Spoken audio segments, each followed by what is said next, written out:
Pozdrav ekipa i dobro došli u novi video. Znači danas, šta imamo danas? Danas imamo mašinu 3 u 1 Portable coffee mašinu. Tu je biciklo ženno, rusak naravno, i ovdje je mašina za kafu. Da vidimo kako u prirodi se pravi kafa. Ovdje ćemo da pravimo. Znači pristupamo unboxing mašine da vidimo šta ima unutra. To ima kabel za punjenje, dalje ima mjera za kafu, to ima ovdje neki gumagelung, ne znam ni ja šta je ovo, ovo je nastavak neki za kapsule, dalje ima mašina,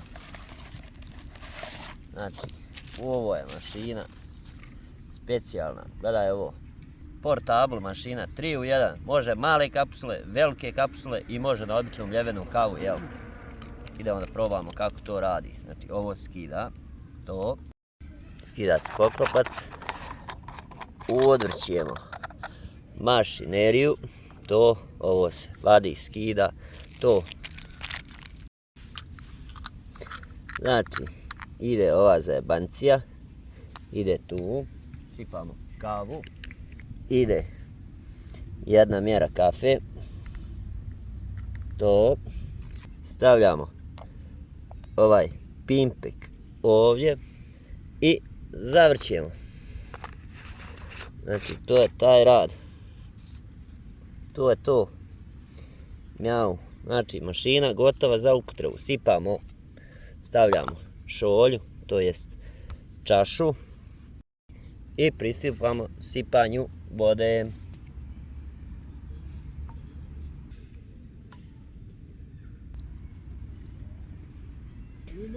Zatvaramo i krećemo.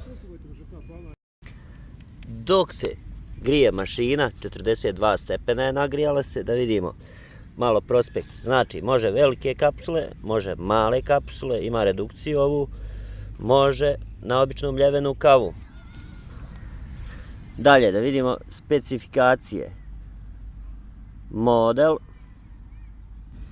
znači 120 ml, 72 W, boiling time 8 minuta piše, ne znam šta je to, do 150 stepeni može da grije, 100 kava može da skuva sa jednom baterijom, puni se 3 do 4 sata baterija, to je to.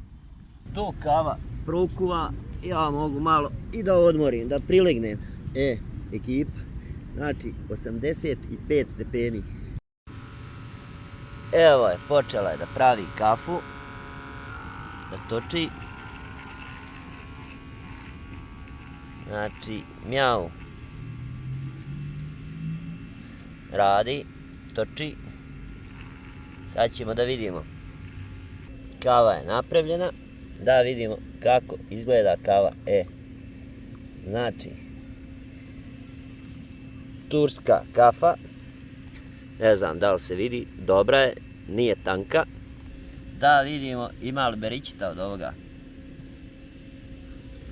vruća.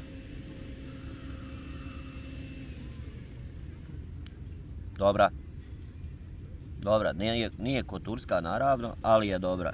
Znači od 1 do 10 ocjena 8,5, realno, znači bolja nego iz jednog aparata što sam probao u životu. Osim kafanski ovi dobri aparata i to, sa tim se ne može porediti. Ali kafa je top. Prava, još da je cigara, da Čiče zapali cigaru, to. Znači kafa je top. A što je najvažnije, u prirodi, gledaj ovo. Znači, sjediš u prirodi, uvijek pri ruci, upališ, skuvaš sebi kavu. Realno vrijeme, nisam stopao vrijeme realno za koje će se napraviti kafa, ali realno je neki možda 5 minuta, zato što je voda bila hladna koju sam sipao dok je ugrijalo, dok je prokuvalo vodu. To bi bilo to za ovaj video. Lupite like, subscribe, idemo do 6000, let's go, vidimo se u sljedećem videu.